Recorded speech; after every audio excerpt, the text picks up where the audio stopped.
പക്ഷെ പ്രായോഗിക രാഷ്ട്രീയത്തിൽ സതീശൻ ഒരു സക്സസ് പോയിന്റ് അല്ലേ? കാരണം വലിയ പ്രമാണിമാരായ KC വേണുഗോപാലിനെയും രമേശ് ചെന്നിത്തലയും ഒക്കെ കോൺഗ്രസ് രാഷ്ട്രീയത്തിൽ മാറ്റിമറിക്കുകയും മുഖ്യമന്ത്രിയായി എമർജ് ചെയ്യുകയും എന്നാൽ നിയമസഭയിലൊക്കെ അസാധാരണമായ വിധം പിണറായിയോട് അറ്റാക്ക് ചെയ്ത് നിൽക്കുകയും നല്ല പെർഫോമൻസ് കാഴ്ചവെക്കുകയും കാര്യങ്ങളെ ഒരു പ്രതീക്ഷയോടെ ജനങ്ങളിൽ പ്രതീക്ഷ അർപ്പിക്കുന്ന തരത്തിലേക്ക് ഒരു പ്രതിച്ഛായ സൃഷ്ടിക്കുകയും ചെയ്യാൻ ഇതിനകം തന്നെ സതീശൻ കഴിച്ചിട്ടുണ്ട്.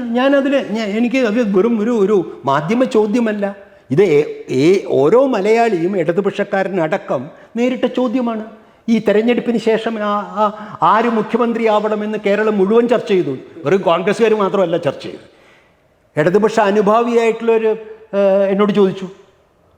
അപ്പോൾ ഞാൻ പറഞ്ഞു, ഇതിൽ 3 പേരിൽ വേണുഗോപാൽ, രമേശ് ചെന്നിത്തല, 2 പേരും എൻ്റെ അടുത്ത സുഹൃത്തുക്കളാണ്. KSU കാലം മുതൽ അറിയുന്നവരും കൂട്ടുകാരുമാണ്. ഞാൻ കൂട്ടുകാരെന്ന് പറഞ്ഞാൽ വേറൊന്നുമല്ല, തിരിച്ചറിയുന്നവരാണ്. ഈ സതീശൻ എനിക്ക് അത്ര അടുപ്പമില്ല. ഞാൻ പറഞ്ഞു, സതീശൻ മുഖവിലക്കെടുക്കാമെങ്കിൽ, അദ്ദേഹം പറയുന്നത് മുഖവിലക്കെടുക്കാമെങ്കിൽ, അദ്ദേഹം ഉയർന്ന നവ ഇടതുപക്ഷ പുസ്തകങ്ങൾ വായിക്കുന്നു, സ്വയം നെഹ്റുവിൻ സോഷ്യലിസ്റ്റാണെന്ന് പറയുന്നു, അദ്ദേഹം ജാതി മേധാവികളുടെ വീട്ടിൽ പോകുന്നില്ല എന്ന് പറയുന്നു.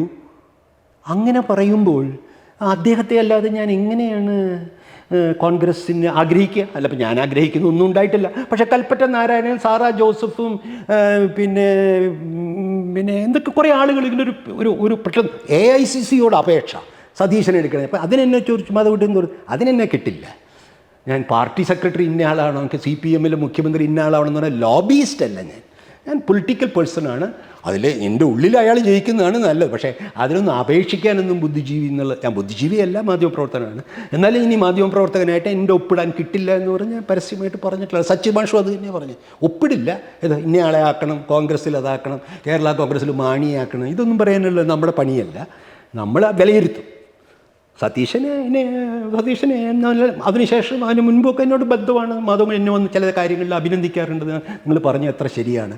പക്ഷെ അതൊന്നും കാര്യമില്ല. നിങ്ങൾ നടത്തുന്ന പ്രവൃത്തി എന്നാണ്. ഇപ്പോൾ പിണറായിയുടെ പറ്റയ്ക്കോ പല പറയുന്നത്. ഇപ്പോൾ VS എന്താ കുഴപ്പം? VS നല്ല എന്തൊരു ത്യാഗതനായ ഇവരുടെയൊക്കെ ജീവിതം, VSൻ്റെയൊക്കെ ജീവിതം എന്ന് പറഞ്ഞാൽ കണ്ടിൽ വെള്ളം നിറഞ്ഞുകൊണ്ടല്ലാണ്ട് VSനെ എനിക്ക് ആലോചിക്കാൻ പറ്റില്ല.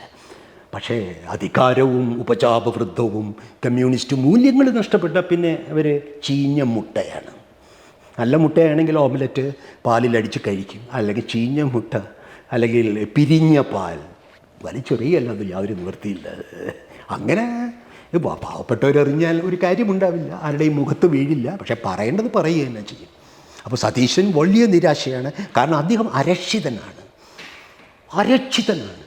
ഗ്രൂപ്പില്ലാതെ കോൺഗ്രസ്സിൽ നിൽക്കാൻ കഴിയുക എന്നുള്ളത് അസാധ്യമാണ്. പക്ഷേ അതൊരു കഴിവായി തെളിയിച്ചിട്ടില്ല. അതെന്ത് തെളിവാണ്? തെളിവിപ്പോഴുമില്ല. അദ്ദേഹത്തിന് ചുറ്റും അടയിരിക്കുന്ന ശത്രുക്കളാണ് പാർട്ടിക്കകത്ത്. ഉറച്ച നിലപാടുകൾ അദ്ദേഹത്തിൻ്റെ ഒരു ശക്തി അല്ലെന്നാണ് ഞാൻ പറയുന്നത്. ഉറച്ച നിലപാട് നെഹ്റുവിയൻ സോഷ്യലിസ്റ്റ് ആവുകയാണ്. കേരളത്തിലെ ഇടതുപക്ഷം തങ്ങളാണെന്ന് പറഞ്ഞ സതീശനെയാണ് ഞാൻ വെല്ലുവിളിക്കുന്നത്.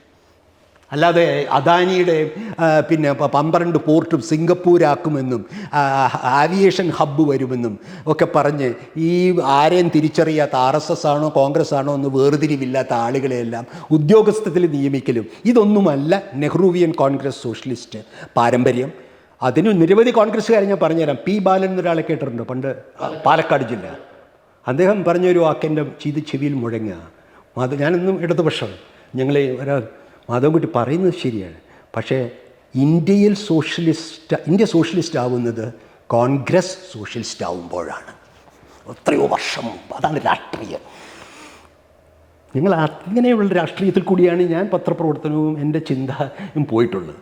അപ്പോൾ ഈ ചെപ്പടി വിദ്യയും ഈ റീഡറിൽ ഇപ്പോൾ വലിയ വലിയ പുസ്തകങ്ങളുടെ അതങ്ങനെ ഉണ്ടായിരുന്നല്ലോ. വീരേന്ദ്രകുമാർ അദ്ദേഹം പല പുസ്തകങ്ങളും വായിക്കും, എഴുതിപ്പിക്കുന്ന ആരെ കൊണ്ടൊക്കെ എഴുതിപ്പിക്കും അല്ലേ? അങ്ങനെ ആയിരുന്നില്ലേ? അല്ലേ? ഞാൻ അദ്ദേഹത്തിൻ്റെ മുറി ചെന്നപ്പോൾ തുറക്കാത്ത പുസ്തകങ്ങൾ ഇദ്ദേഹം ഇതെല്ലാം എഴുതിയിട്ടുണ്ട്.